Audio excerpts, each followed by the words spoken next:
When you look at a problem, it's very easy to just say, oh, I can't do much about that problem.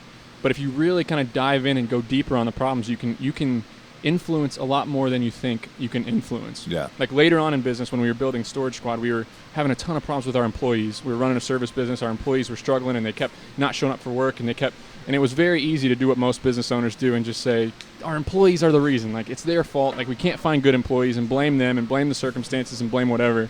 But when we said, okay, what about this can we actually influence? So we started just doing things to try to make their job a little simpler and a little bit less on their plate and take things off their plate, and that allowed them to also be resourceful, right? They could solve some problems. Nick, you have dropped just 3 massive gems in a short period of time. So that's a huge one, because, what we do a lot as leaders and as entrepreneurs that have employees is a lot of times people are pointing outwards. When there's an issue, they're looking at the employee, they're pointing at the employee, and they're not looking at it this way, which is the way that I've always tried to run my businesses is what can I do? It is my responsibility to make you successful.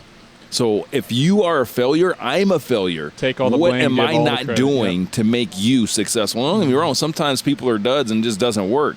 But your first process should be, am I doing everything that I should be doing to support that person and to make them successful? And one thing about success of employees, especially in small business, it's not one size fits all, people. You can't just plug employee, plug here, and they're all going to have, no, like when you're in a small business environment, you really have to look at them as individuals, and you need to figure out the recipe to make that individual successful. Business and bourbon.